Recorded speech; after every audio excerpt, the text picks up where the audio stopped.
Well, hi, everyone.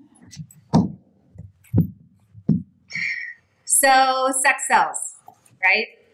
Like, it's such a cliche that it's almost a little bit embarrassing to say it on a stage. But if a perfume company knows that if they put this face on their ad, like a woman who like maybe just had an orgasm or she's maybe about to give you a blowjob, it's kind of unclear what's happening there. They're going to sell more perfume than if they just put a picture of a perfume bottle. And beer companies have been using women's bodies in bikinis, oftentimes without heads, which is another conversation, for decades. But increasingly it's become clear that there's one type of company that's not allowed to use sex to sell their products, and that's sexual wellness companies.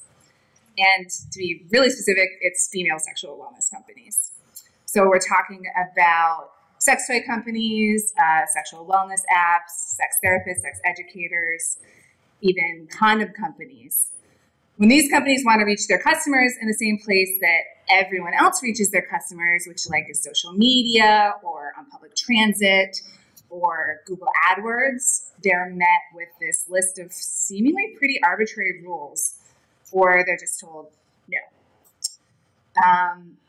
So it seems that while everyone else is allowed to use women's sexuality and our bodies to sell, sometimes like literally as objects, right? To sell pretty much anything, the companies that actually make the objects that give us sexual pleasure and protect our sexual health aren't even allowed to use the word pleasure, much less show an O-face in an ad. So what's that about, right? That's the topic we're going to explore a little bit tonight. I'm Emma McGowan. I'm a sex relationships dating writer for Bustle. I'm also their new sex advice columnist as of today. My column is called Sex IDK, and it's all the stuff that you weren't taught in sex ed. So I also write about startups. I've been doing that for about 7 years, and I write about sex tech for about the same amount of time. And I'm a SFSI endorsed sex educator, so I'm coming at this one from every single angle. And we have a great panel here today. But before they introduce themselves, I want to get to know you all a little bit. Can I see a show of hands who here is like interested in the tech part mostly, or maybe works in tech industry, or kind of more interested in that side of things? And who is maybe works in sexuality industry or is just interested in that side of things? Cool, we got a pretty even split. Nice, I like that. And any of you sex tech entrepreneurs? Anybody here? Yeah, you guys should talk to me afterward. We should know each other. All right, great. So let's get started and with our panelists.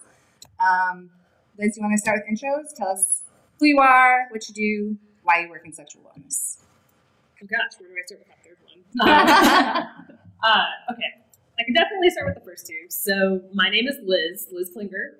I'm the co-founder and CEO of Lioness. And what Lioness does is we're a sexual wellness company, like all of us pretty much here. But what we do specifically is we've created our first product is a smart vibrator that uses biofeedback technology to help you learn more about your own body. So someone's going to be walking out with a Lioness vibrator today, so at least one person will know a lot more about that soon. But basically how I got into this was I've been interested in like sexual wellness and sexuality for probably like a lifetime at this point.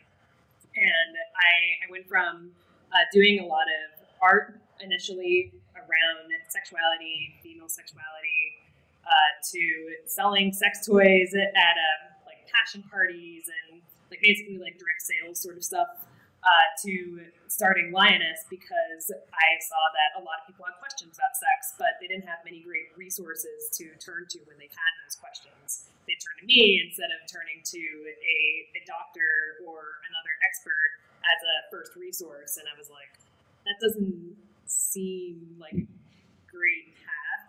And also what further complicated things was that everyone's so different. Like everyone's bodies are different, our experiences are different, and we needed more ways to learn more about what works for ourselves specifically. So that was the impetus for Lioness. So that's me. I'll pass it off to Brianna. If you guys haven't looked up Lioness yet, look it up. I think it's probably the most interesting sex tech product that's come out in the past, definitely 5 years. So thank you. Yeah, take a look. I'm Brianna Rader, and I'm the co-founder and CEO of Juicebox. And Juicebox is an app where we connect people one-on-one to sex and relationship coaches and counselors. And it's completely anonymous. And usually we focus on men with erectile issues and performance anxiety, women that have never had an orgasm before, couples with libido issues, and then also a lot of people that are single and dating and they're tired of online dating. And so you get daily replies from your coach, and they just help you sort through all of these things that we never learned about, right, that we should have when we were younger, and you have a lot of shame around them. And they can give you exercises and guides around these topics too. And I got really interested in the topic because I grew up in Tennessee and had like zero sex ed. It's actually illegal in Tennessee to teach birth control and condoms in the public school system now. And so when I was in college, I started a local organization that provided sex ed to college students in Tennessee, and it was really controversial, and the state got involved. They defunded my organization. They passed a bill legally condemning myself and the organization, and it just kind of blew up. And I was on the Bill O'Reilly show, and it got really crazy. And so from all of that, I realized how important these conversations are and how hard it can be to really access these resources and information. And I saw how bringing that organization to people in Tennessee really changed my life and my peers' lives. And so I really didn't want people to feel lost and alone navigating these topics like I had to be. And that's what led me to build Juicebox. Awesome. I'm Costa. I'm founder of Down to There. Let's see, so I kind of got into this space not because I was thinking about sex my whole life or curious about it. Actually, kind of the opposite. I definitely fell prey to the don't have sex, don't want sex, don't do it until you're married. Then I got married and had this desire discrepancy thing in my relationship where he would want more sex and I would sit there feeling guilty that I didn't. And that journey led my husband and I to go see a sex therapist. And I realized in that process, how much I didn't know about my body and how damaging the messages I'd heard my whole life were. And as I was going through kind of my personal journey around exploring my sexuality, I was learning things. I was like, why don't we get taught this stuff? Why don't we know this? Why doesn't everyone get taught this from a very young age? And so I started writing about my experiences through the Down to There blog, and just sharing what my experiences have been like, not as an advice column, but just as hey, here's one woman's experience with this. As a hobby, I started going to medical and mental health conferences, and then getting a master's degree and all this stuff.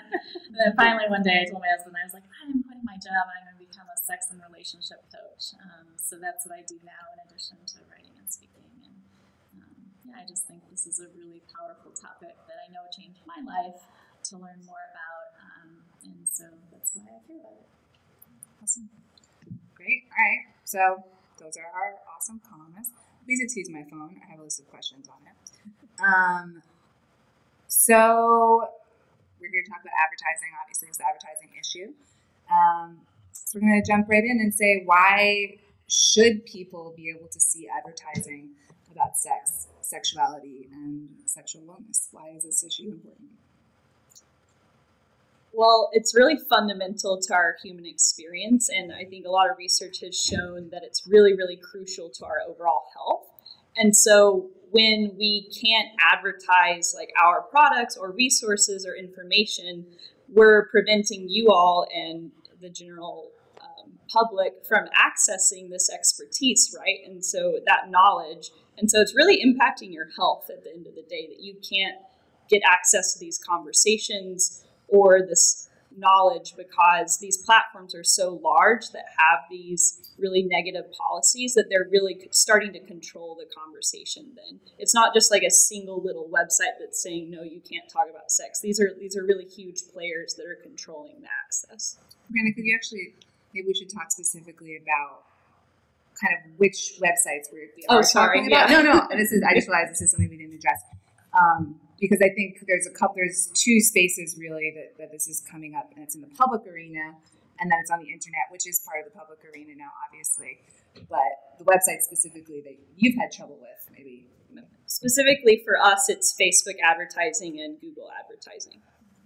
But I know you said Amazon too. Yeah, Amazon, that's a whole other conversation. But yeah, also Facebook and Google for us, primarily. And the public sphere. Yeah, the public sphere. Yeah, which we'll get into a little bit more. Yeah, same at Facebook, Instagram. I haven't had quite as many problems on Twitter, but I don't find as much reach there, so it's definitely more important for me on Facebook and Instagram. Those are the primary ones for me. I haven't done much with Google. I tried once and it didn't work, and so I stopped. Yeah. That's what happens. So what are the biggest, I think everyone here has at least one story of having a specific issue that they had with advertising. What's the biggest challenge you found so far? Yeah, so at least for us, something recent that happened was so this is not even just paid advertising, but this is just an organic post. We were working with Good Vibration, so the local sex toy business here that everyone probably knows in the audience in the Bay Area. They're in the Bay Area in Boston. And we were doing an event about app-controlled or app-enabled sex toys, just talking about them. And what I was surprised by was that the event kept disappearing before I could even link it in my newsletter. So I was like, what's going on here? Like, why, did it really get deleted? Like, I wasn't even advertising it. Like, it was just there. And turns out, yeah, it got deleted by Facebook, like, for some reason. And it was shocking to me because I've seen in like my feeds friends who indicate that they're interested in orgy parties or play parties or all sorts of things on Facebook, but particularly those, and those don't get taken down by Facebook. So it begged the question for me, why is Facebook drawing the line here? It seems pretty arbitrary.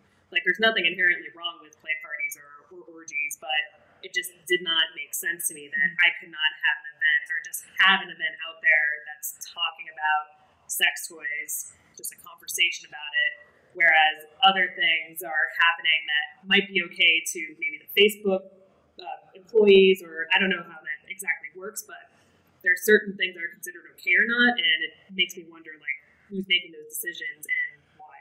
Did you ask? At that point, I didn't, because we're doing all sorts of things marketing wise. So it's like at this point, it's almost not worth asking because it takes so long to hear back from someone. If you're able to reach someone, then it's like, okay, let's just try the next thing. Yeah. Right. So I'll add to that. That's one of the issues is that it's extremely inconsistent, and it's really hard to reach anyone to talk to about why it's being taken down. Usually you get a very generic copy and paste policy that makes no sense. So our example is that we're doing this huge campaign trying to target many different topics. And so we had one campaign for erectile issues, one for everyone deserves a healthy relationship, right? Super PG. And then we had another one about dating and empowerment. And so of those three, the only one that got through was the erectile issue one. And it was just it's just so blatant sexism. It's not even hidden. And then when I tried to contact them about why, we would just get these copy and pasted, you have nudity or sexuality is not allowed. And then we would try to guess, oh, is it because this woman's in a V-neck t-shirt? And then you're trying to find a more conservative woman in the photo. Anyway, it's just this huge mess. And you'll see some campaigns also that are approved because they're targeting maybe a different audience in Oregon, and then another campaign that's the exact same ad that's not approved for another state. And so it's clearly really inconsistent depending on what Facebook employee you're dealing with that day. Yeah, the recent one that I was talking to Liz about that was really frustrating for me was I had done this TEDx talk.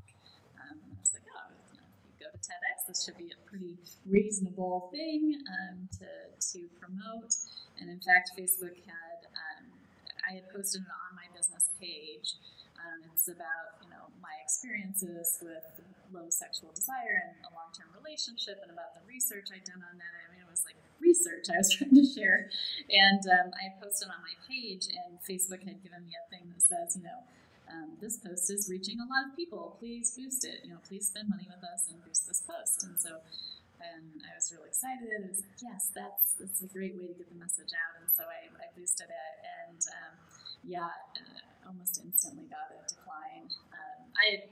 I had done this several years ago when I had first launched this Facebook page, and I had promoted various things, and had run into problems back then 3 years ago, and I basically had stopped for several years. But then when I got this message to boost this thing, I decided, I'm going to do it.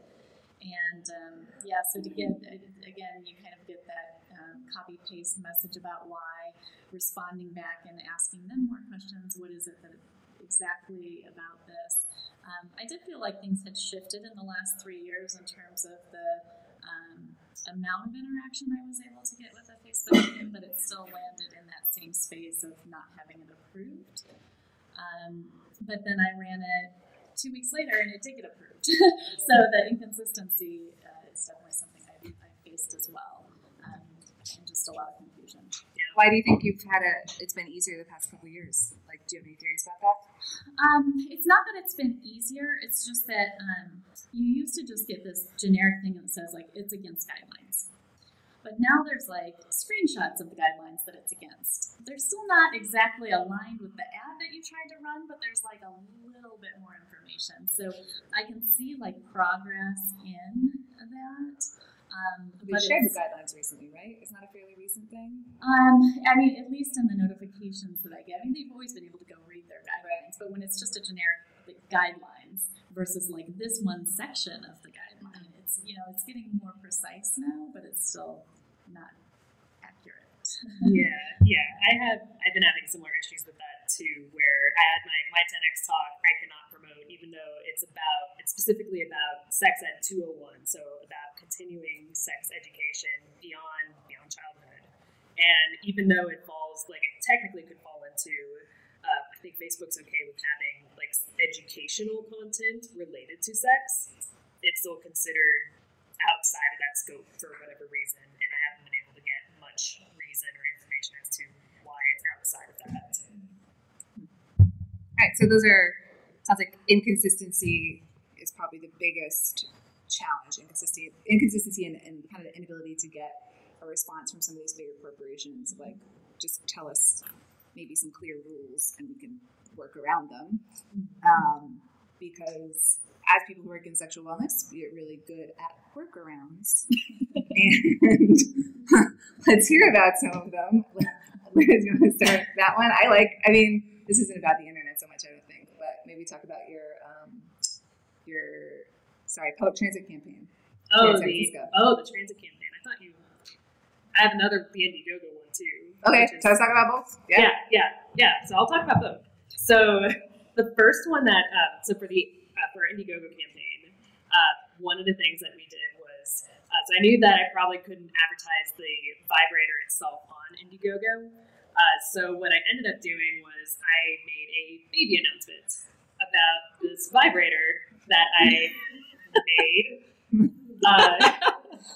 that was really cool, and its birthday was the day of the Indiegogo campaign. So so basically, for people who are less familiar with, like, how the logistics of that and why that was important, whenever someone likes a baby announcement or, like, a life event announcement, that is shared to everyone's, to that person's friend feed, like their entire friend feed, and it's pushed to the top. And then when someone likes that post of the friend, the same thing happens. So it's able to cascade, and you do it for free. So it had about, like, 300, 400 plus likes and a similar number of shares. So like it was like Lion King level like baby announcement and free, by the way, which was like, you know, we're a scrappy startup. We had just like raised a small seed round to get the product going. So that was like not only just like generally helpful as a company, but that was how we got around advertising initially for the product and got to over 130,000 in sales just from the pre-sales of that. So that was one way that we've gotten around that, but I cannot produce a baby every single day. So I've had to figure out other ways of promoting Lioness.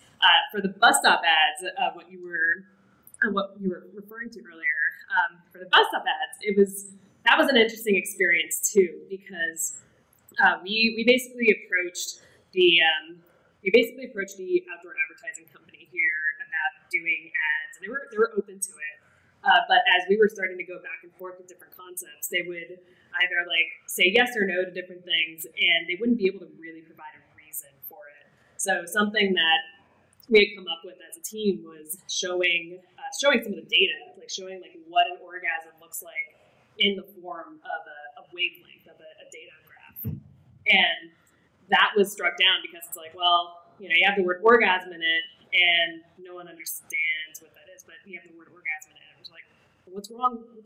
Like, we have marijuana ads here in California. They're all over the place. So what's wrong with the word orgasm or the word vagina or masturbation or any other, you know, we had like a whole list of words that we were like sitting down, like which ones can we use or not? And eventually we were like, look, like if we can't get across what we're doing to you know, in public, we can't work with you. Like we can't do an outdoor ad. So they finally were like, okay, this one, like you can use the word orgasm here, it's fine. For I don't quite know what reason, but hey, it happened, so we went with it. So yeah, that's how we got we have some ads. I think some of them are still up in San Francisco, around the Polk, like kind of Polk Street area, Knott Hill. So yeah, that's how we got that up, and it's been fun. It's been great to see people like take pictures and text us, or like text Lioness or text me about it. And if you follow this issue at all, you'll know that getting these advertisements in the public sphere is even more difficult and unlikely than getting it up online.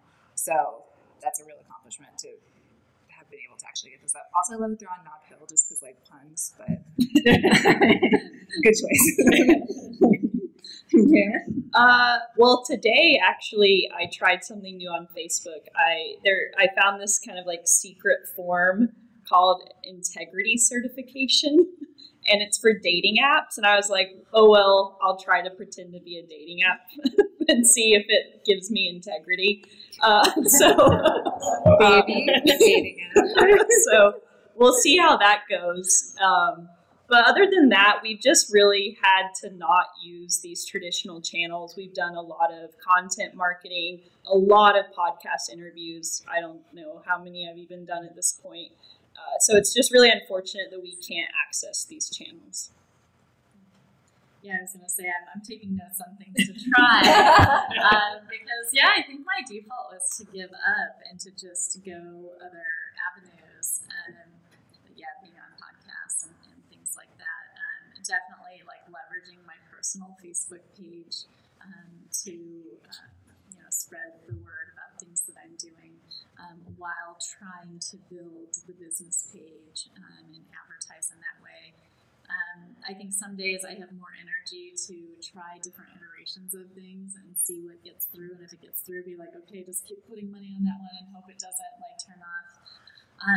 The other thing that I've been doing, I think, is a little bit more of a long game, which is to start. Background, I was not always in this field. I was in tech before this, so I was at Apple for a long time, then I was actually at Facebook for 4 years. And as I was starting to make that transition out of Facebook and starting to get connected with the sex education community, I started hearing all these horror stories that I wasn't aware of when I worked there, right? Of just hearing I was actually in ads at Facebook, no less. You're the enemy. I know. You planted me. So as I was starting to make that exit, I was realizing how hard sex educators had, how hard of a time they had. And so before I left Facebook, I collected a lot of stories of sex educators who had had these problems, and I put together this big presentation, and I sat down with the policy team and said, hey, I don't think you guys know what's going on. So here's some stories, right? That's kind of how I approach education out in the world, just around sexuality, is I share my story. The thing is, it's a really long play, right? So I sat down with them 3 years ago. I said, here's the story. They went, oh my God, this is really not great. Let us work on it. And I think that's a good thing to do. When I had that thing happen with my TEDx talk, I called up those people again. And of course, because people are trans in, I think there's like one of the several people I met was still there. But just to say, hey, let's have this conversation again, it's still not great. It's not great so much that I gave up even trying, but I'm trying again because this is really important. Back to your earlier question. So I think that's my other thing that I'm really trying to do is like, I don't think they're intentionally trying to make this hard for us. I think they just don't know about this field and what it is we're trying to do and what has integrity and trying to protect those people. And so I get it. But it also means like, yeah, I love these short-term creative plays because I haven't been thinking about that. But the longer term I think is important as well. Yeah. Yeah, and I think that brings up an issue of one of the reasons that this topic is so difficult is because different people's boundaries on what is okay and what isn't okay in terms of sexuality are very different, right? Like, I'm not going to blink twice at a vibrator ad, but maybe there's a parent who doesn't want to have a conversation yet with their kid about what a vibrator is, or I don't know, there's like a million examples you can give. I hate seeing porn ads on Pirate Bay, you know, like whatever. So, not that I use Pirate Bay. But yeah, there's different limitations, right? So how do you all define what is okay to post in the public sphere? How do you define that definition? That's a really challenging question to answer. I don't think I can just say like there's one policy that'll make all sexual wellness companies to fit into one box or the other. I think Liz and I talked once about how it should be customizable, and Liz was talking about how. What do you want to explain about the alcohol? Yeah. So after I had the baby, I started getting a lot of mom-related ads about a year later, and I was at first I was like kind of offended because it's like, I don't have any kids, and I'm like, does Facebook think I'm pregnant? Does, I'm not ready for kids, and this is kind of a weird thing, and my partner was not getting parenting ads, so that was like doubly weird. So I started looking, and I was like marking things like, I don't want to see this, like I don't want to see this, and then as I was digging through things, I found that there was an option to remove any ads that pertain to alcohol, but also motherhood. And there was a third thing too that I forgot because it was like whatever. But the first two were like, oh yeah, like I don't want to see alcohol ads and I don't want to see motherhood ads right now. So I marked those, and I haven't seen any mother ads since, or alcohol ads. So it's just like, yeah, it was nice because I get to like kind of define what I want to see, and that kind of makes sense, you know. And on the company side, just like when I was talking earlier about the dating integrity form, so clearly Facebook has created that feature for dating companies, right? And I was reading all about it, and they said that, like mail order bride type dating companies were not okay. Like Friend Finder, like super hookup focused apps also weren't okay by their integrity rules. So you could imagine them doing the same exact process for sexual wellness companies. And I'm sure they'll come up with their own guidelines about maybe why porn isn't okay, but vibrators are okay, or what vibrators are okay. I think they just need to go through this process and give us the same sort of features they've given other sectors. Yeah, I think that, that's fascinating to me in the online space. And then if we look in the physical space, right, I think it's an even trickier issue. And there's always the like think of the children argument, which has some validity and also is overused. I think the cheekiest response I ever heard to that was a porn star I was interviewing was like, I don't want to think of the children when I'm working. No. But yeah, that was a little cheeky. But I think, so speaking about the physical space a little bit, there's, for those of us in this field, all know the story of there are a couple, how do I phrase this? There are a couple men's sexual health companies that specifically focus on erectile dysfunction that have had a lot more success with advertising, both online and in the physical space. And one really great example of that is Roman, which is a startup that helps men get access to erectile dysfunction drugs. They're great. I talk to them a lot. Was able to take over Grand Central with ads, right? And their ads directly reference sex, and there's imagery that is very phallic.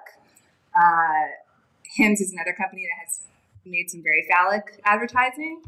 And at the same time as that was happening, another company called Unbound, which is a they call themselves a sexual wellness company, they sell primarily sex toys, was denied advertising in the MTA. And they didn't have, the images were not particularly sexualized and nowhere near as sexualized as the ones that were allowed in Grand Central.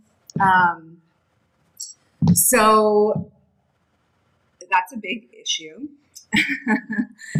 And I was wondering everybody kind of has theories about why that's happening and seems to be continuing to happen. Why we can see ads of cactuses that are dicks, but we can't say orgasm in other advertising. So I'd like to hear all of your thoughts on that. What's that? Go ahead. Yeah. I guess from my experience going through and getting a public ad, one of the things that was most shocking to me in that process was we tried different ways of like describing what Lioness does, and at one point, like we had an iteration about how Lioness is primarily for people with vaginas, and when we tried to include that phrase in the advertising, we were struck down on that. It's like, no, you can't do that. We're like, but it's true. Like, we're not talking about vaginas as like something that's like overly sexual or like, or wrong or something that would like offend children, I don't think. But yeah, like we weren't able to use the word vagina, but we were able to use the word orgasm ultimately. And I think part of it is like with Unbound's experience, with also Thinks' experience with the MTA, I think it comes down to our societal perception of female sexuality, or basically sexuality, or people's experiences who are not cis men, basically. Yeah, and off of that, I think we view men's sexual health, and actually, I would argue we view men's pleasure as part of their health and very essential to their well-being, where women's pleasure is not at all essential, it's indulgent and not essential to their health, right? And so I think that's why they think ED meds are okay, where really for a lot of women to orgasm, maybe they need a vibrator, and that is the equivalent of Viagra or ED med. But societally, like Liz said, we don't see that. And so I think that's one of the big issues with those companies. And so when you have a policy like that, you're just, making that double standard continue. And one other thing I'll say is VC money is also extremely sexist. So only about 2% of VC funds go to female-founded startups. And so when you give so much money to companies like Roman and Hims, even though they're great and they should exist, they get so much more negotiating power with whether it be Subway or Facebook or Google to kind of like change policies for them because they're willing to spend so much. And then us as women, we don't get the same VC money. And so anyway, it just continues this vicious cycle. It's also the connections too. Right. Yeah. Yeah, because then, like, if you're working with like someone at a venture capital firm that's well known, maybe they invested in Facebook or know someone who knows Mark Zuckerberg or something like that. Yeah, it's similarly, it's much easier to negotiate that, and also like you're talking like it's a bunch of guys in the room talking to another bunch of guys in the room who get it better. Yeah, about a problem that affects primarily guys. Right?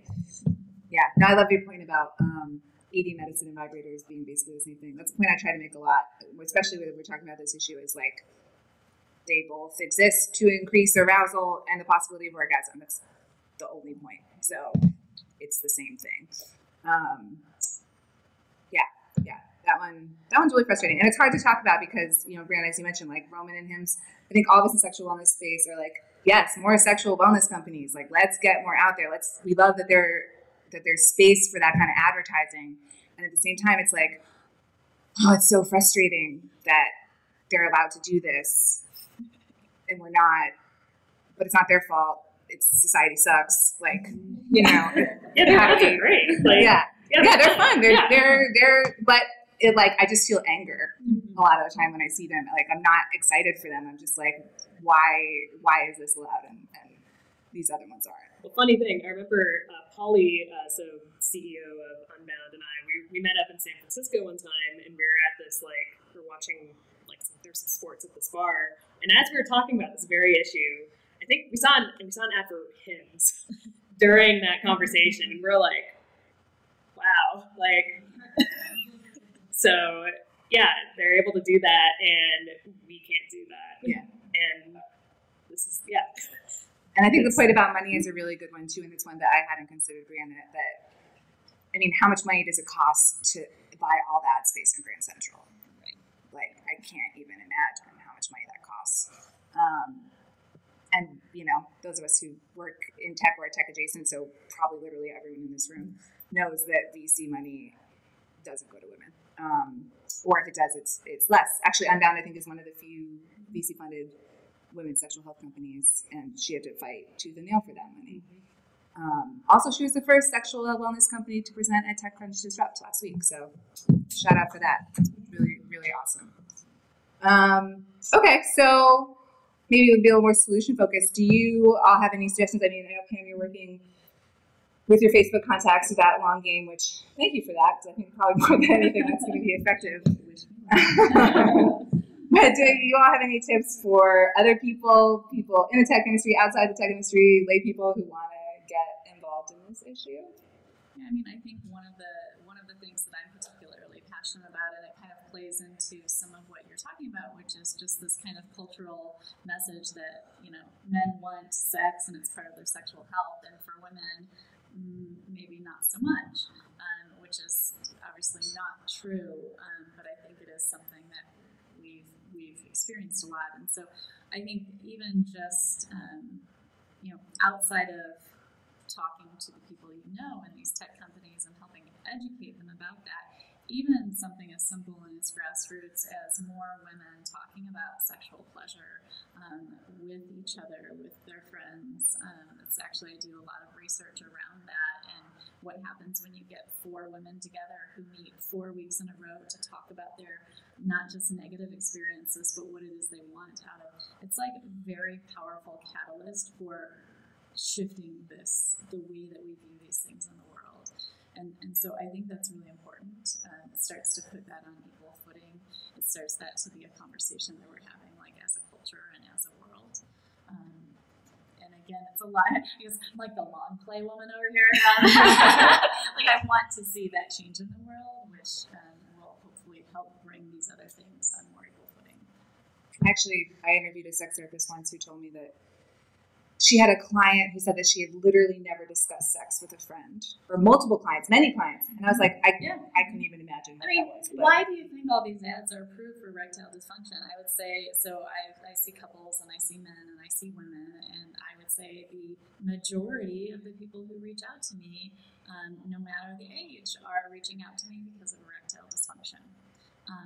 Then we get to work on all the other great parts of sexuality along with that. But the people in the world who are saying, I need to work on this, are also a lot of men. Women aren't raising their hands to say, no, I deserve better. The bar should be higher than this. yeah, and we're not taught to prioritize that feeling, right? Or to Yeah, ask pleasure. No, we just have to. There's a reason why they tell women to like put your mask on first on the airplane before putting on your kids, because like they're just not focused on their own survival, their own health, and sexuality for sure. Yeah, that's another one. Yeah. Well, you ladies, any tips? Yeah, I think it's just talking about it more and talking about it with your friends, with people who you might know at these different tech and marketing companies about just like the different, like the cool stuff that's going on, especially in sexual wellness or, you know, anything that might be like seen. I mean, I'm even thinking of like marijuana, but that's going a little too far. It's going a little too far away, but like for sexual wellness, there's just so many different companies that are doing cool things in the space, and I don't think it's not a black and white issue of like, oh, this should not be shown to anybody. This needs to be in a separate, like a gray market or a black market of advertising, and then this is the like mainstream advertising. I think as we are getting more open about these topics, there's more opportunities to like blend different companies and different partnerships, different things to happen between different companies that would benefit us, would benefit people, would probably benefit the companies that would be partnering with companies like mine. Yeah, I think so. So Cindy Gallup, who is really a leader in the sex tech space, has a company called Make Love Not Porn, and she's always pushing the fact that there is so much money to be made in this space, right? Like that's something that we didn't really touch on as much, but it is a fairly new space, and it's one with a lot of need, and so there's a lot of money potentially out there that people aren't picking up on, which kind of leads to another question I had, like, why should marketing people care? I'm sorry, I skipped over you. Do you want to answer that one? Oh, the tips? No. Okay. Follow us on Instagram. Yeah. There you go. Yeah, so why should marketing people at big companies or marketing executives, why should they care at all about, I guess, you guys? first and foremost, I want to give them my money, and they're not letting me. So I think they should care for that reason. But I also I think marketing executives would agree that their role is not to decide their users' morality and not be paternalistic like that. And that is really what they're doing right now. And I think they probably should take a step back and realize that's not their role. And their role is to create a good experience for their customers, their viewers, and maximize profits, which I think if they were here listening to us, we would be able to help them increase their profits. I think it's also, I'm thinking about, Facebook and Google in particular. Okay, they're private companies at the end of the day, but they really are moving from just being, pure content creation, especially with the politics and everything that's going on, to being almost they're deciders of speech and what's permissible to talk about or not. And it's if you're taking down a bunch of content that's about real questions or just questions about sex or questions about sexuality, things that pertain to people's lives, if you're taking all those down, people are just going to find it somewhere else. And where are they going to find it? They're going to find it in pornography, probably. And while pornography is not inherently bad, it's also not a realistic portrayal a lot of times of, if you have a question about, G-spot or squirting, or like how to have an orgasm. Like you're probably not going to get a lot of that information from watching a lot of pornography versus reading an article from an educator or someone who's done some research in the space who's able to provide some information to you.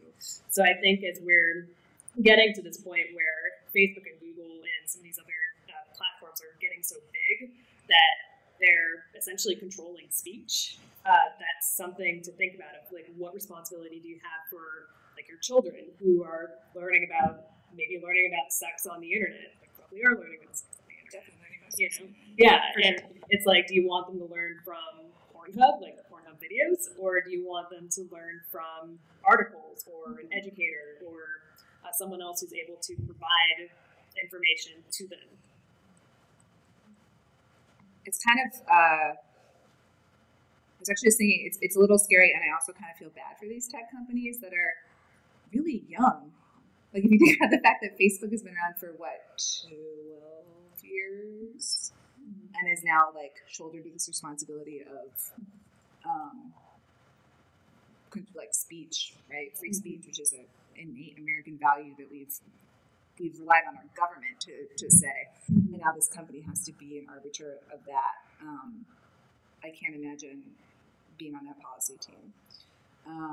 So it's a little sympathy for the company we've been lambasting for the past 45 minutes. So let's see, what time is it? It's 7 o'clock. I have one more example to share. Yeah, sure. Go for it. I was going to go to individual questions. So yeah. Tell me about it. Also, this one was really bad. So it's not just Facebook, it's Google as well. And we are trying to do search ads for sexual assault survivors. And they would not let me use the phrase sexual assault in an ad, which is just, I mean, it's basically saying that those experiences don't exist if you can't use the word. And it's really frustrating because 1 in 4 women experience assault. And so all of those women's experiences are hidden when you're not allowed to try to connect these women to resources, which is what we were trying to do. And so anyway, it's not just Facebook, it's also Google and search ads. Right. Yeah, we're not able to do display ads at all, or shopping ads, or anything beyond like just text ads, and we can't do remarketing. Mm-hmm. So that's, I think, across the board for all of us, it's a similar thing. But yeah, that was especially. Yeah. And I think there's another issue in all this that I'm just going to put it out there, and we can talk about it or not. If you guys want to talk about it, you don't have to, which is Costa. And so, brief recap for anyone who doesn't know about this law. A law was passed recently that makes websites liable for anything that like could potentially promote sex trafficking on their site. But it's a very poorly written law, and as a result, a lot of folks who are doing consensual sex work, a lot of sites that were for those people have been taken down. But additionally, a lot of sex educators have found that it's more difficult to advertise because companies don't know how the law is going to actually be enacted. And so people are finding that like groups are being shut down on Facebook, or AdWords is more difficult, or there are all these like small ways across the internet. Some people's bank accounts are being closed, which is another thing. So that's a legal thing that was targeting trafficking, which everyone is against, obviously, but it has had this side result of also hitting sex therapists and sex educators. And have any of you noticed like an increase in difficulty since that law passed earlier this year? Has that had an effect? Maybe if it would be your area. It hasn't directly touched me, but as you were, your first question was like, why should we care about this? Your most recent question was around the marketers, and I think like this is really, sex sells, but it's also extremely taboo. And this question's getting to that, right? The more we like push this underground or try to suppress our ability to communicate about this, the more misinformed like the world becomes about this. People don't get to share the breadth and depth of their experiences, and this is a real part of the human experience. So I haven't been touched directly by that, but the people I know whose lives have been are definitely more and more marginalized as a result of that. Yeah. Sex sells, but selling sex, that's a whole other panel topic. So we'll leave that there. You know what? I think let's open it up to the floor. Does anyone have any questions for our panelists? Anything that's come up while we're talking? Anything you thought of beforehand to trick us with? Don't be shy. No? Nothing? Want to hear more about their experiences? Anything you want to hear more about? Yeah. So,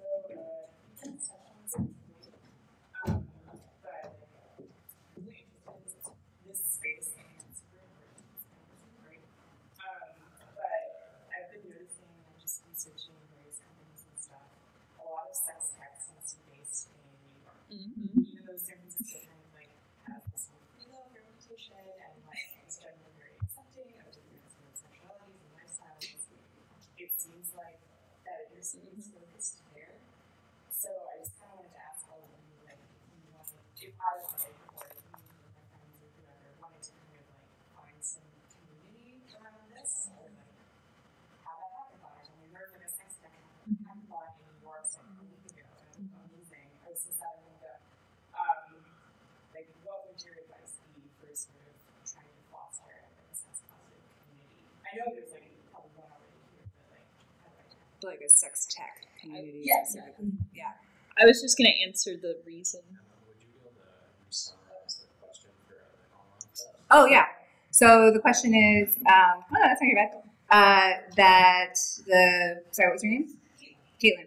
Caitlin pointed out that the sex tech community seems to be primarily based in New York and was wondering if we have any tips on how to foster that sort of community here in San Francisco, because she and friends are interested. Well, I was just going to answer, I've been very frustrated by this. I had to go to New York twice last month because of this.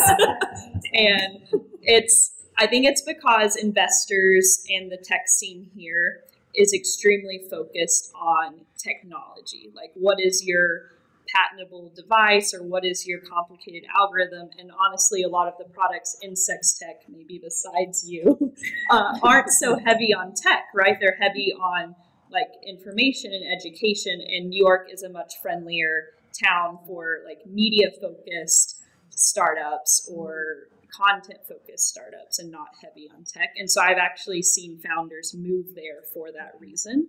And but I was in meetings up there last month, and the sex tech hackathon, Future of Sex People, they are going to be trying to come to the Bay and host a hackathon here in the coming months. So hopefully we'll try to bring more of that here. But I think that, we would be super excited to have more of a sex tech community here. So maybe we can do something. Yeah, like we'll just a meetup. Yeah. There have been a couple like nascent events. There was something at the assembly. Yes. That I wasn't able to make to that one. So there's a few people. There's a few of us here. It's also a smaller city, right? So there's that element. But there has been a slight exodus to New York, which I've noticed too, and it's kind of made me worried/concerned. Well, it's funny, Brianna. Funny you mentioned the tech part of it, because we're probably the most technologically focused and savvy company in the sex tech space. But we have an issue here in the Bay Area where all the investors are about enterprise SaaS. It's like all hail enterprise SaaS, Salesforce, all of that. So we still fall out of that like bucket of interest a lot of times here, because they're looking for the enterprise SaaS strategy and numbers and all of that. So we get a lot of investors like in LA and New York who are like, "Why are you in New York or LA?" And we're like, "We started here, and kind of hard to move an entire company at this point." It is an interesting thing. But I think part of it too with San Francisco is, although it's like historically it's been about free love in the 1960s and the sexual liberation, I think more recently, just like growing up here, like I was here like in the 90s, even just like the shift from the 90s to today, it's a lot. It's not like that. Like the San Francisco I knew it when I was a kid is definitely not the San Francisco that is here today. It's a lot more corporate. It's a lot more, you have tech bros, you have enterprise SaaS. You have the Salesforce buildings, like being the towering buildings of, the icons of the city. So they're the what? Yeah. Speaking of dicks.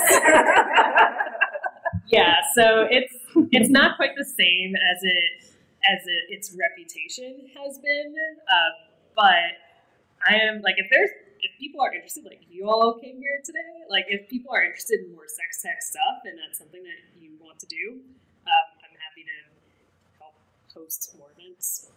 And I can also say, like, sex tech, I'll get you in a sec. I have seen a lot of the folks who are involved in this scene in New York do come out to San Francisco for various things, do things here, because this is where the money is, right? So, like, maybe there's more of the culture over there, but the money's here. So there is a lot of crossover between the two cities. There are also a few Facebook groups. Like, if you're interested, we can talk about that after.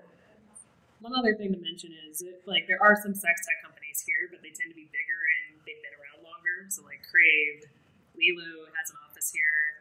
Doc Johnson, Cal Exotics are both down in LA. They're huge vibrator companies that have been around since the 90s. Before we were claiming sex tech. Yeah, before this. Except Crave. Crave's more recent. Yeah. Lilo, and then Jimmy Jane, but they're not around that much anymore. But yeah, historically there's been some, but there hasn't really been the community of companies together. Yeah, that's a pretty new thing. And I'm going to give Polly at Unknown credit for that as well. She's done an amazing job organizing over there. And so maybe we just need to be better about doing an amazing job organizing over here. There's a question over here. So my name's Leslie, and I work for a big tech company, enterprise SaaS, typical. But my side projects are about sexual health.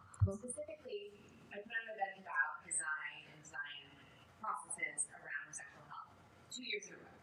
But I realized that my insight, like coming away from doing these events, is that people need to opt in to having this conversation. If people opt in, they know what conversation they're into it. But it comes at them as a surprise. They're like, I don't know what to do with this, I'm uncomfortable. And given the topic of this event about advertising, I was curious if opting in is a big part of how you think about this. So the question is, basically, sorry, say your name again?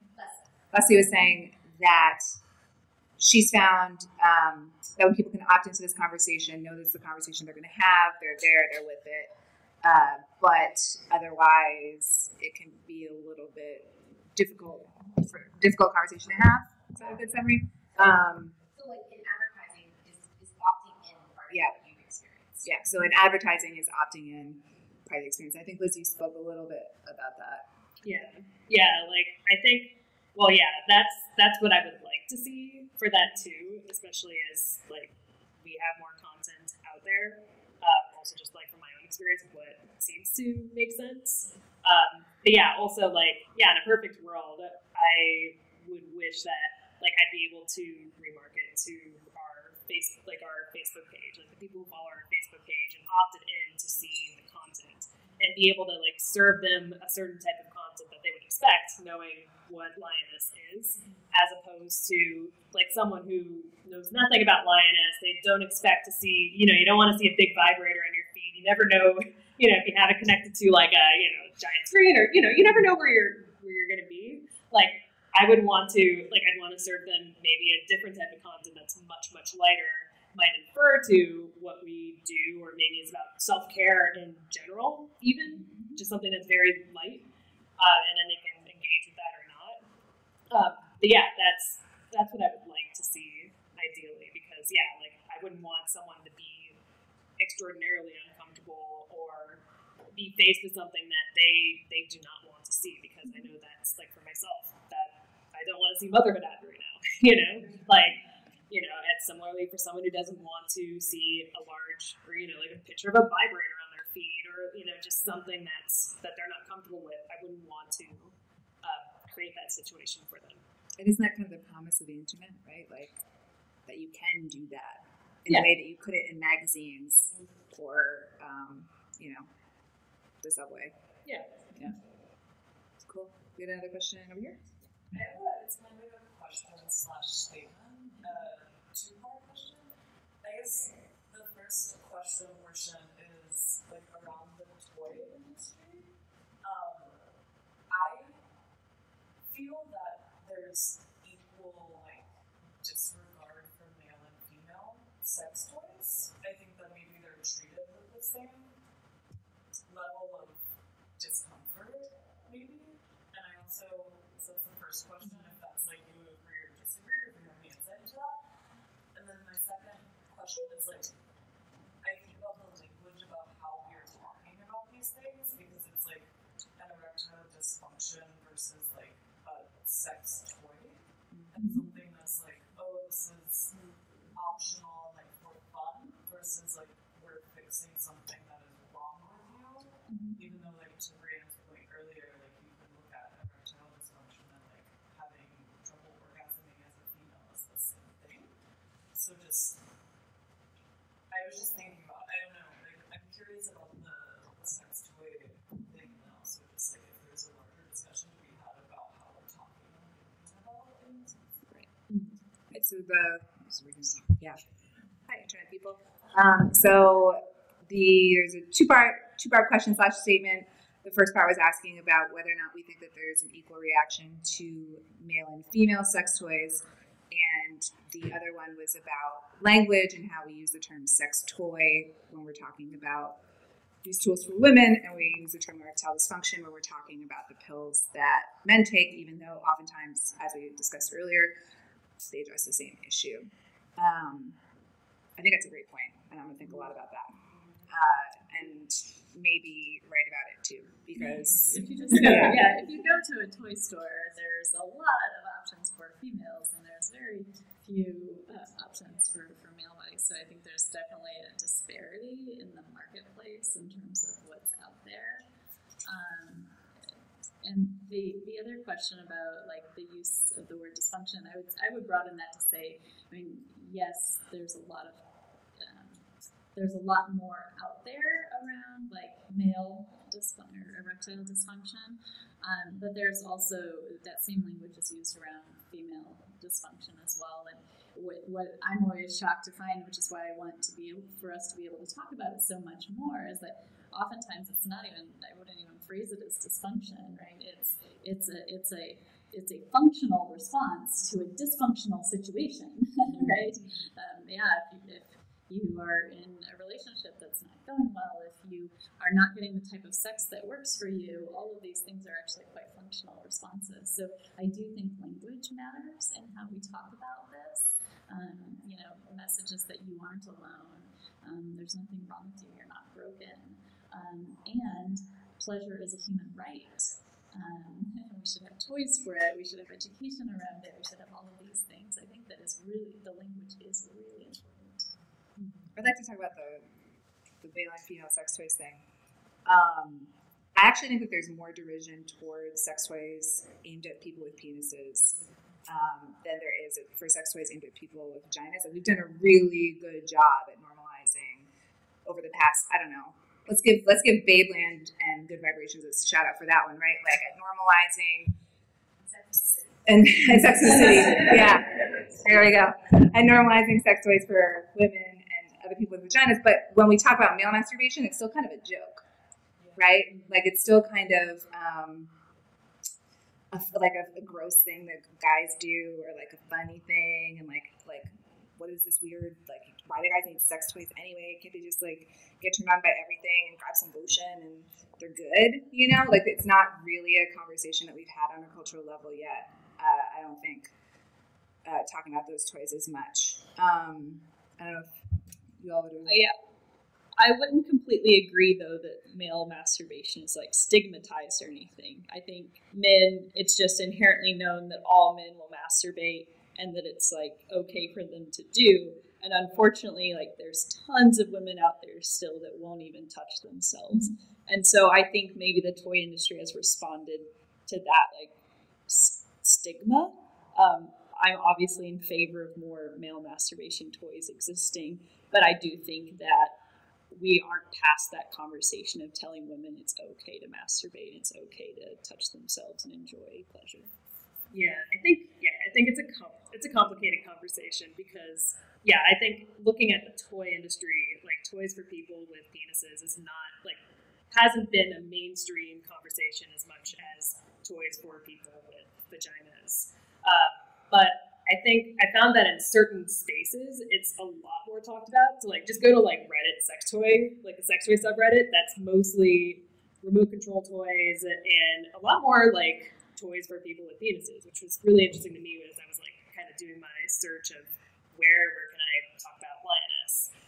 Another thing was when so this past year in January, we tried to go to CES, which is the Consumer Electronics Show, and we faced we were not allowed in basically, which was crazy to me because at the same time there was a company called Naughty America, which does VR porn and connects with toys, and they had this huge booth in the main show floor, and that people were able, everyone who's coming from around the world to CES is able to check out. It's like 300,000 people.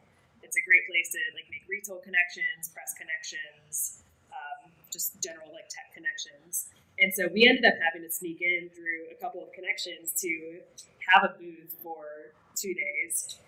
And I wrote about the experience and had a couple CES Gold Star members like approach me and ask me what I was doing and why I was here and all of that.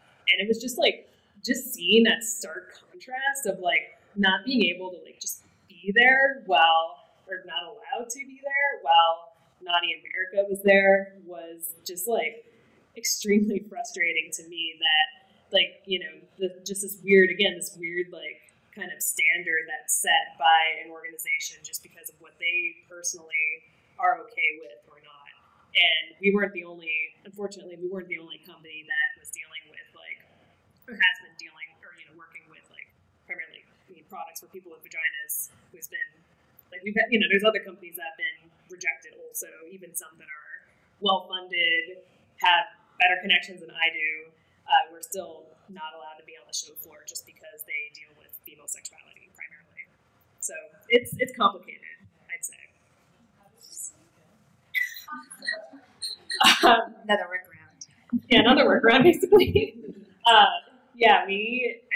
We knew some people who had a booth, and they were mainly there to network, and they were part of a couple like Berkeley and Stanford forums where they're like, hey, if there are any companies that want to be there, have a booth for a couple days, fine by us, we don't care. So I'm like, I have plane tickets, I can go, and so that's how we basically did it. But it felt very shady. I didn't feel great about it. But it was still worth it because we were able to meet a lot of people. We were able to meet a lot of retail contacts and all sorts of things that I wouldn't have had if I hadn't gone over there. So it was just frustrating that it wasn't something that I was able to do, whereas other companies, even like companies and even other certain sexual wellness companies are able to do. Was there any follow-up to that, to your article of the CES? No. It was kind of like you kind of push it aside, pretend it didn't happen, because the more like hubbub there is about it, the more it becomes an issue. There's a lot more I could talk about after the recording. Also, if you want to talk about sex selling, talk about booth babes at technology conferences. Well, I have an interesting story with that. So during this very impromptu booth that I had, I ended up hiring a male magician to be my booth babe. He was amazing. The sexiest man. Oh, he was great. I love him. He's great. So we we're at the booth, and during downtimes we'd just be talking about stuff. And what I learned was at CES there are only 2 magicians, booth or trade show magicians. That's a thing. Only 2 trade show magicians, who are both men, are sanctioned to be able to be booth booth people, booth babes, whatever you want to call it, at CES. But there isn't that cap for booth babes, like women and dressing however to like represent products. So I'm just like, okay, that's another thing that's like it's kind of fucked up, like bleep that out. But like that's kind of like that's kind of screwed up, I don't have a problem with booth babes, but I do have a problem with having a cap on like booth men or like booth magicians just because someone doesn't like it, like I don't know, it's just weird. That was the thing. All right. Any other question? I'm gonna go with the guy behind you, and then we'll get you after. All right. What is there a cap on booth clouds? All of the different booth types. And two, so a lot of this, I wonder if it has to do anything with the U.S. market. And I wonder if maybe there's been different experiences, maybe like Japan or maybe like Northern Europe, like if there's a more liberalized environment about advertising there. So the question is about if we know anything about a more liberal environment outside the United States, potentially Japan, Northern Europe, places that are a little more chill about this stuff. Do you guys know anything about that? I know nothing. Well, I mean, they would have, Google and Facebook would have the same policies, even if you were targeting, like, only ads in Japan or something like that. But I don't know about working with, like, advertising vendors in other countries. I know a little bit about the sex toy industry, well, in various places, but one in particular is in Germany, there's a retailer, they're a startup from a couple years back called MRL. And what's interesting about them is they were acquired by a media company that's basically the equivalent of HBO here, but for Germany. And they're able to do daytime TV ads, like on basically mainstream television now at German households. So that was like a couple years back, and that was like a big thing for Germany. Even like Germany was like kind of like, whoa, wait a second. But it happened, and I think they're still doing it. And they also had billboards of like literally like a giant billboard with a vibrator from like end to end, and with the price MRL, which I thought was great. I'm just like, oh my god, like that's about as literal as you can get for selling or advertising a vibrator in public. And yeah, they were able to do that. But granted, this is Germany. This was a couple years ago, and that was the first time that has happened for a sex toy company in, well, I think Germany / Europe, Northern Europe. So even for Europe, which we think here in the U.S. tend to be more liberal about sex, it's still something that they've been working on. Cool. You have the glasses? Yeah. So, well, I can add to that. Yeah, add to it. Go for it. That I launched a condom subscription service in Mexico in 2012, and back then Facebook was allowing us to advertise everything, obviously because it was primarily condoms, and then we moved to toys, and it was okay, and everything was according to plan. We would just put the money and everything would just like play out. And I think it was after 2015 that we started to get banned. So it was an interesting shift. I never figured out what went wrong there, because at the time it was like, oh, okay, we already have other channels and we already have presence like on TV and stuff like that. So we kind of just moved on from it, but there was a time where it was different. I just wanted to put that in there. And my question is that I just moved to the US to start a company, so I was wondering if you guys have seen that, if you girls, because I really want to change that in my career now, if you have seen like before and after for the industry regarding before and after Time's Up and the Uber sexual harassment stuff, like are investors not as happy about like going into this market? Are women investors pitching in? Like, has there been a difference? So the question is if there's been a shift in the investment space post Me Too, Time's Up, Uber sexual harassment scandal. Is that something any of you have noticed? Definitely.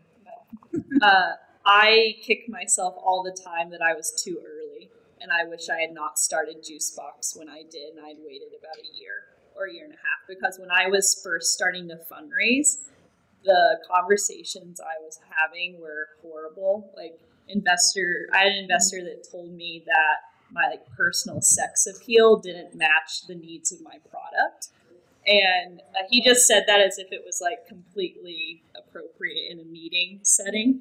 And just things like that would happen. People would roll their eyes. It was completely illegitimate. And now when I apply to programs or meet with investors and things like that, a dramatic shift. I'm not saying it's great, but it is definitely not like it was in early 2016. Yeah, I'd say I had a somewhat or sort of different experience where I had less of had some people who were dismissive, but I had a lot of basically product feature requests from investors early on. So one example is three separate times from three different investors early on as we were developing the product. We got this question from investors hey, so have you thought about having a feature where you're able to control any woman's vibrator around the world? And hang on, I'm not finished. It gets better. This is where it really kind of ties it together. Could you also have a leaderboard of the best vibrator controllers? And I was just we were at the point where we had talked about this is primarily for it's women centric. It's for people to learn more about their own bodies. And here's this investor who's coming in thinking about how can I make this about me? How can I make this a product that I want? And that was so frustrating early on. And we'd be put into the vice category a lot. I think CB Insights still categorizes Lioness as vice tech. And I'm look at my website. We're not. I mean, if you think that's vice, well, I don't know what to do. But yeah, it's it was frustrating but more for they were thinking about how can I make this about themselves. And now I'd say I think it was in part because of Me Too and Time's Up. I think it's been a kind of a combination of things. But I think the other big thing is that there are more companies in the space now, and there's more of this more predefined category of sex tech and of these different companies that are there. There's more. I think the biggest thing is honestly metrics. Just they're hearing and seeing different metrics of hey, these are how these different companies are doing, and this I can now compare one company to another company or a strategy to another strategy, and they can make more well-informed decisions. Because when we were just getting started, it was not only they were looking for products that they want, but they also had nothing to compare it to. All these companies Lilo and Crane to a lesser extent, but you mainly have Lilo, and they're a private company, and they it's what data do I have as an investor to know whether this is a good investment versus the million enterprise SaaS companies or ag tech companies or whatever give a category name whatever other companies that are out there, they had something. So now it's nice because we do have that.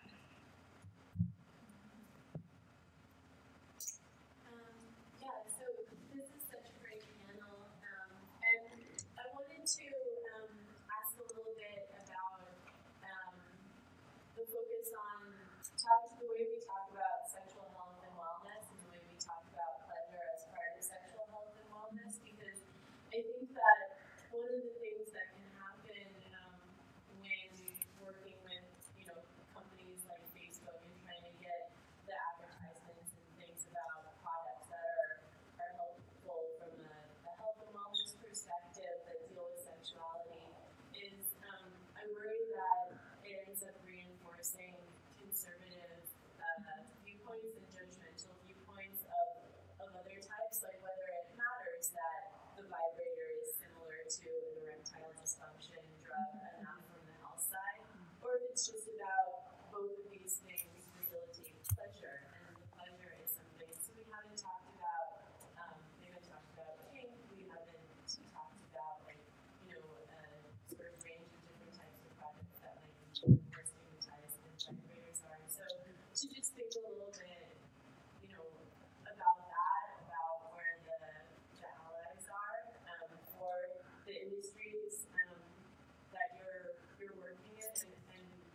so much to mainstream these products and this work that it ends up putting other people into a more stigmatized position. Yeah.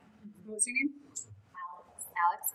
So Alex's question is about language and how we turn to language of sexual wellness and kind of avoid language of sexual pleasure when we're talking about this stuff, and how using that type of language might stigmatize other people in the sexual field who are, or maybe people who are kinky or doing with other toys that are more heavily stigmatized than vibrators, for example.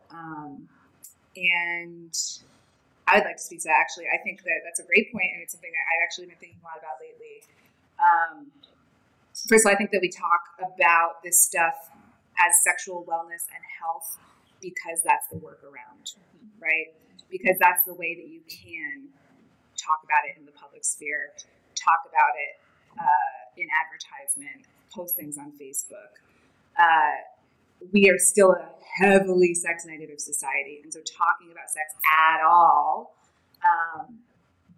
is really frowned on. And so a thing that a lot of companies have done, and I've seen the shift with companies, like I hesitate to even refer to some companies as sex toy companies now, and I call them sexual wellness companies because they've requested that because of exactly this issue, right? Because in order to get ahead, in order to even break down that first barrier, they do have to be more conservative. Or I've seen female founders change their personal style.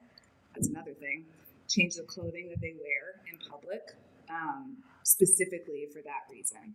And so sex workers have this term where it's like the whoreocracy, right? So it's like this hierarchy of what kind of sex work is okay and what kind of sex work isn't okay. Or like someone recently, a person I was interviewing recently used the term queerarchy, which I hadn't heard before, of like what kind of queer is okay and what kind of queer isn't okay. And I think that there's definitely some of that in the sexual education and sexual wellness and sex in general, however you want to define it, sphere, because we have to censor ourselves, and that sucks.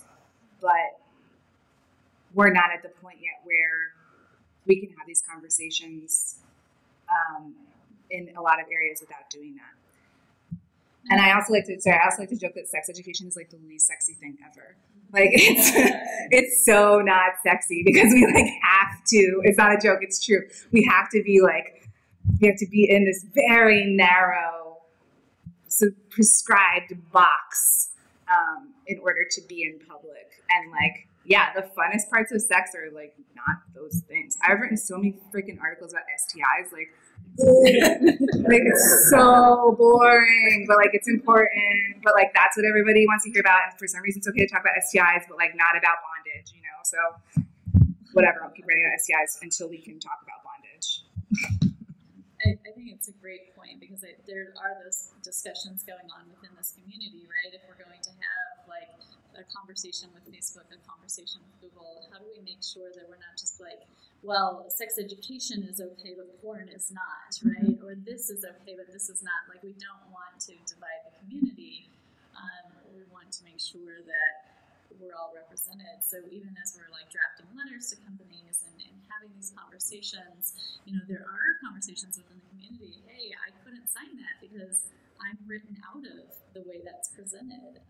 And so I think it's a great point and something that there's a whole wide spectrum of sexuality, different types, and we want to make sure that that's representative in a positive way. But then you get into opt-in questions and things like that as well.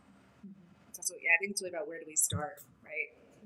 Yeah, I know for us, like depending on how you put together the website URL or the meta description, like I have to like specifically take out certain words to get it passed through certain filters. So a lot of times, like I'd love to be more like straight up about like sometimes like what we do, or like, you know, it's about orgasms and orgasms are great for these reasons, or this article is about edging and edging is great for these reasons, but like a lot of times I have to kind of dance around it to get it through, and then there's like sometimes there's a cap for the characters, so after a certain number of characters I'm like, all right, I can actually like talk about things in the way I want to talk about it.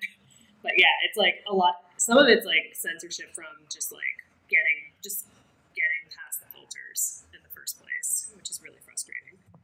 I I try to do with my writing, I try to do what I call like Trojan horse writing. So I'll write about a more acceptable topic and then like slip in radical stuff, you know, like just kind of like sneak it in there. And that seems like I feel good about that. I'd like to write a lot more articles about like actual sexual technique. Like that's a part of sex ed that we don't ever talk about, right? What are some techniques for like fingering a vagina? Like I think that that's something a lot of people are interested in. And I'm going to push that with my column. So hopefully that will get through. Yeah, I also really appreciate the question because I feel like when I first started in this industry, I was like, yay, I'm so excited. We're going to teach people how to like eat pussy better and things like that. And then I was like, oh, I can only say sexual wellness. So I like totally get what you're saying, and I wish the rules were easier and I could really be like my more authentic self and more authentic company. Yeah, that's a good point. Yeah. Oh yeah. Sorry. Yeah. Sorry. Do you know, you're good. Maybe a dumb question, but do you know, like, when you're saying, like, the rules, like, who is making up the rules? The man. Like, The man is we both come from Tennessee, and it's very, very cant. And so, like, I feel that a lot of it's politics and perhaps religion, but, like, I mean, I guess there's a guy at Facebook saying this. No, I don't know what his name is. The policy team at most of these companies that is trying to protect the user base. So it's usually the policy team, and it's usually a team, not one person usually. Yeah, so the question is who's making the rules?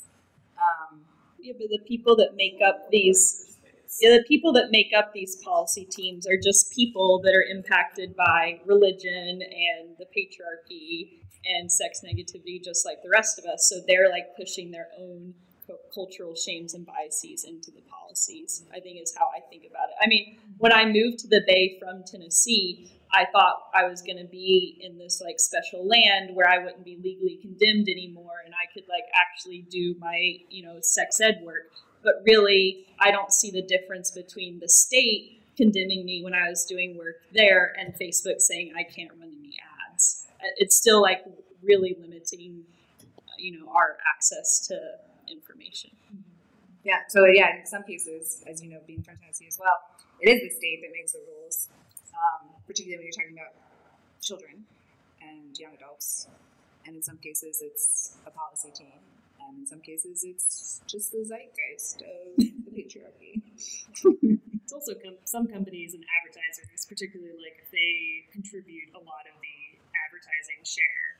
Like one area where I've been experiencing this more recently is with like we've been doing sweepstakes, like teaming up with different companies, and I've had like several times where like if one company is not okay with us being as part of the group, we get pulled out. Yeah. And I'm like, everyone else is okay. Why don't you leave? Like, there's, like, I don't understand, like, why we would have to leave. But, yeah, it's, like, also, it's, because humans are a part of it. They're afraid of, like, spam complaints with their, with their emails. Like, if there's too many spam complaints or, just other, like, things like that where, yeah, it's, like, it's a kind of combination of, like, morality, comfort, and just, like, sort of a business decision, too. It's a big problem with publishing as well. So if you have one advertiser who is opposed to talking about this. Yeah, or those articles won't run during a certain amount of time, or they won't run on the same page as those ads, which maybe are on the front of the publications. So yeah, the money controls the rules a lot of the time too, for sure. Yeah. Thank you for putting on the panel and bringing up really important issues. And I'm very much in my own personal journey of sexual exploration and wanting to move into this field, which is very taboo and has a lot of unconscious messaging. And I was wondering, and you were all pioneers really in this field and going forward and speaking this message and all the opposition you've met, face, and I'm sure a lot of things coming at you and people. How do you approach that? yourself? How have you, I guess, handled that, whether that's gift box or self-care, or just especially, I guess, advice in coming into this field, and that's my biggest fear, speaking with friends and family and wanting to really change the conversation around this. But, yeah. So the question is about how the panelists deal with self-care when they're faced with a lot of opposition and kind of stigma. You didn't use the word stigma, but I'm assuming around working in the sexual field. Someone?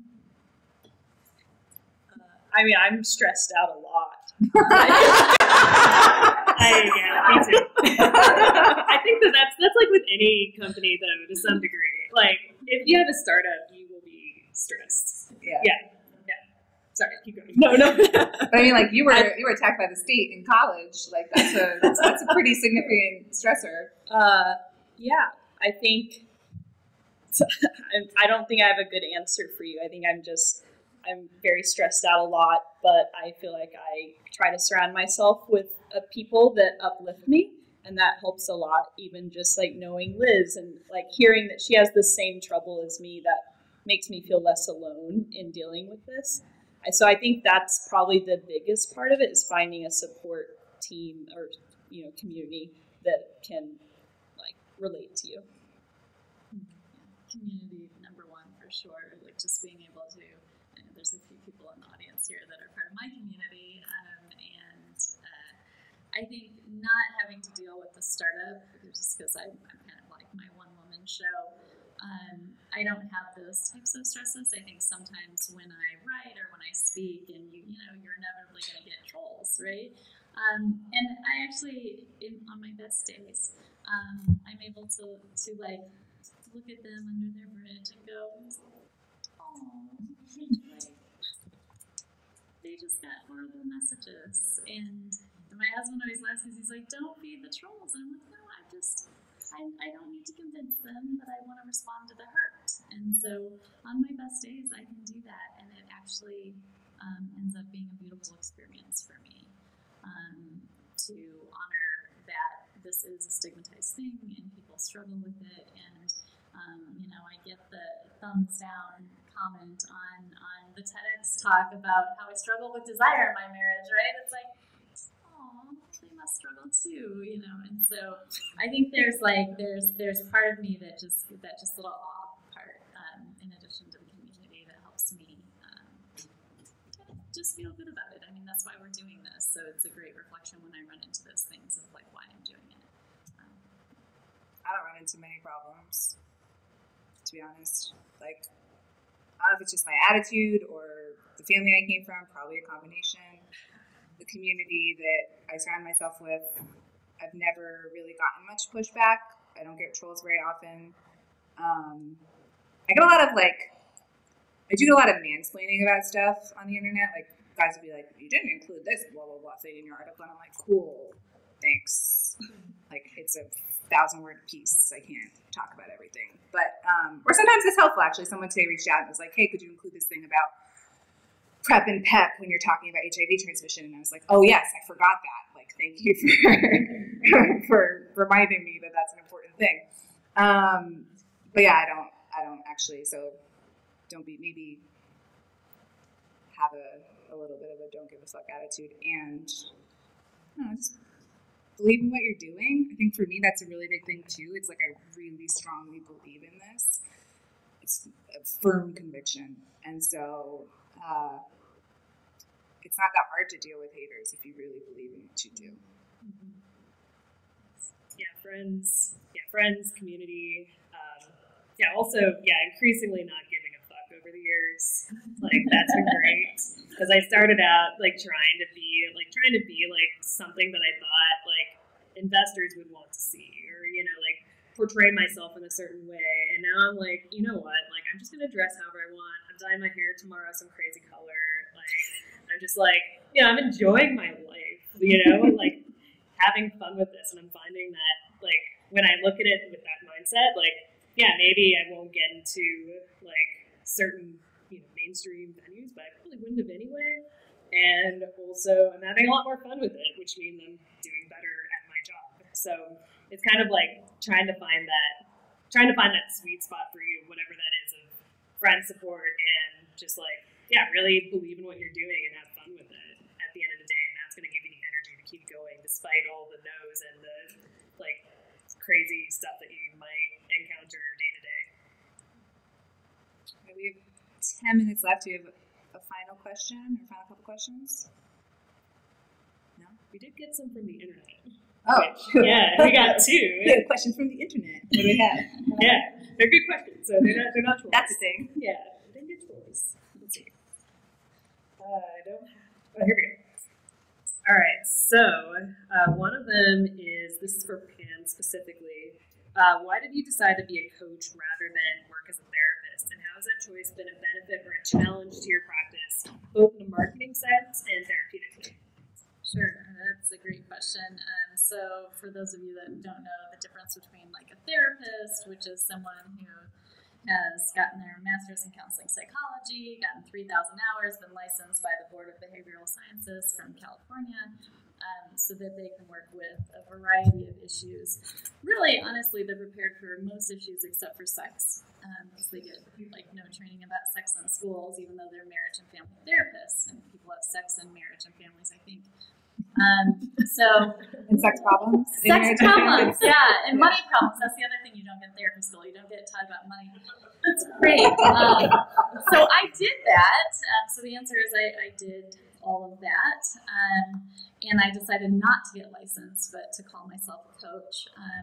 Primarily because there is just a lot of fear around sex. You know, turns out like a bunch of therapists like screwed their clients, like, you know, at the beginning of this profession, and that of course was not great. And so now there's like pamphlets you hand out to your clients about how your therapist should not screw you.